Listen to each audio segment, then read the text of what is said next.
खबर इंदौर से। टॉलीवुड की मूवी की तर्ज पर युवती को इंजेक्शन लगाकर उसे मारना चाहता था एक भिखारी का संक्रमित खून निकाल कर रहा था संक्रमित। एक तरफा प्यार में था आरोपी पागल। वैसे तो एक तरफा प्यार की कहानियां आपने फिल्मों में देखी होंगी, लेकिन कुछ फिल्में ऐसी हैं जो कई लोगों को इतना प्रभावित करती हैं कि उनके दिमाग में इस तरह की विकृत मानसिकता को बढ़ावा देती हैं। ऐसी एक घटना इंदौर के सराफा थाना क्षेत्र में हुई, जहां आरोपी किशोर और संजय ने मिलकर एक संक्रमित युवक का खून निकालकर अपने ना मिलने वाले प्यार को लगाकर उसे इस दुनिया से अलविदा करना चाहा।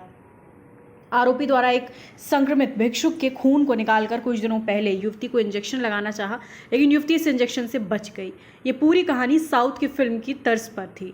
वहीं एडिशनल डीसीपी अभिनय विश्वकर्मा ने बताया, कुछ दिन पहले सराफा थाना क्षेत्र में एक पीड़िता ने शिकायत दर्ज कराई थी कि एक अज्ञात बदमाश उसको पीछा करके उसे एक इंजेक्शन लगाना चाह रहा, लेकिन युवती ने शोर मचाया, वो बच गई। लेकिन पुलिस ने जब इस पूरे मामले की पड़ताल की तो आरोपी को पकड़कर पूछताछ की तो पुलिस भी चौंक गई, क्योंकि साउथ की फिल्म की तर्ज पर आरोपी द्वारा एक संक्रमित भिखारी का खून निकालकर अपनी प्रेमिका को लगाना चाह रहा था, लेकिन पीड़िता बच गई और पुलिस ने आरोपी को गिरफ्तार कर लिया। आरोपी ने पूरी कहानी पुलिस को बताई, जहां पर पुलिस द्वारा आरोपी को गिरफ्तार कर अब इन्फेक्टेड इंजेक्शन में भरे हुए खून की जांच के बाद ही आगे की कार्रवाई की जाएगी। सर, महिला को संक्रमित इंजेक्शन लगाने वाले 2 आरोपी को गिरफ्तार किया है। सराफा थाना क्षेत्र में 12 मार्च की तारीख को एक घटना घटित हुई थी, जिसमें एक पीड़िता के द्वारा थाने पर आकर रिपोर्ट किया गया कि वह अपनी स्कूटी से यहाँ पर जा रही थी और अचानक कुछ व्यक्ति उसके स्कूटी के सामने आते हैं, जिसके कारण उसने स्कूटी रोकी है। उसके बाद पीछे से कुछ अज्ञात व्यक्ति उसे एक इंजेक्शन उसकी कमर में लगाते हैं और जैसे ही वो चीखती है तो उसके बाद वो लोग छोड़ के इंजेक्शन को भाग जाते हैं। उसके बाद जो पीड़िता है वो थाने पर आकर रिपोर्ट करती है। इसमें मामला पंजीबद्ध किया गया उचित धाराओं में। उसके बाद जब विधिवत पूछताछ करी गई तो उसके द्वारा संदेह प्रकट किया गया कि एक व्यक्ति है जो उसे काफ़ी समय से परेशान कर रहा है, उससे बातचीत करने का दबाव बना रहा है, उसके ऊपर उसने संदेह व्यक्त किया। जब उस व्यक्ति को तलाश किया गया और उसको पूछताछ के लिए थाने पर लेके आया गया तो यह हम ज्ञात हुआ कि उसके द्वारा इस प्रकार का घटनाक्रम किया गया है और षड्यंत्र बना करके किया गया है। उसने एक काफ़ी समय से इसके ऊपर बातचीत करने का दबाव बना रहा था और लड़की ने जब इससे बातचीत करने के लिए मना कर दिया तब बदला लेने की मंशा से उसने एक संक्रमित रक्त की व्यवस्था करी। किसी एक भिक्षुक के माध्यम से उसने एक उस रक्त की व्यवस्था करी और उसे एक मोटे इंजेक्शन में भर के इसको संक्रमित करने का प्रयास किया, जिसके कारण उससे काफ़ी गंभीर बीमारी हो सकती थी। पूछने पर ये कैसे उसके दिमाग में आइडिया आया तो उसके द्वारा बताया गया काफ़ी समय पहले उसने एक मूवी देखी थी जिसका नाम आई मूवी था, जो साउथ इंडियन फिल्म इंडस्ट्री की एक अच्छी प्रचलित मूवी है। उसमें उसको देख करके ऐसा आइडिया आया कि एक संक्रमित रक्त का इस्तेमाल करके पीड़िता को परेशान किया जा सकता है। इसमें उसके 2 अन्य साथियों के नाम सामने उजागर किए हैं जिसने ये घटना को अंजाम दिया था। वो दोनों आरोपी मालवा मिल क्षेत्र के रहने वाले हैं। उनकी गिरफ्तारी अभी नहीं हुई है।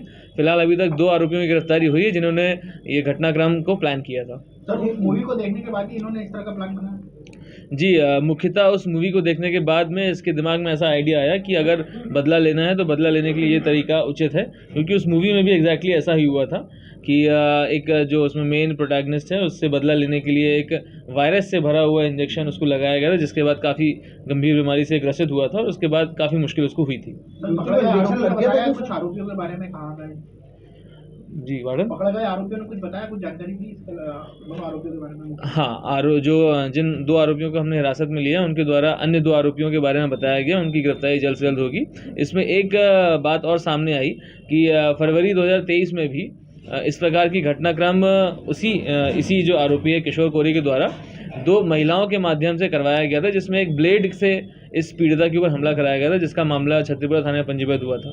सर, अभी जो इंजेक्शन लगा था लग गया था क्या युवती को? इंजेक्शन प्रिक कर दिया गया था, परंतु उसका ट्रांसमिशन हुआ कि नहीं हुआ इसके बारे में भी जानकारी कम है। उस इंजेक्शन के अंदर में जो द्रव्य मौजूद था उसकी जांच के लिए हम लोगों ने उसे पैथोलॉजी में भेजा हुआ है। जल्द उसकी जांच रिपोर्ट आएगी। द्रव्य लाए कहाँ से थे सर? सबसे बड़ी बात ये है, पूछताछ में ये बात सामने आई है कि ये संक्रमित रक्त की व्यवस्था इन्होंने एक भिक्षु है जो यहाँ कहीं पर भीख मांगता है, उसके माध्यम से उसके हाथ से निकाली थी। उस भिक्षु को भी हम लोग तलाश कर रहे हैं। जल्द से उसकी भी पूछताछ की जाएगी उससे। क्या भिक्षु संक्रमित थे या ऐसा कुछ बताया है? अभी तक इस बात की तथ्यता सामने नहीं आई है।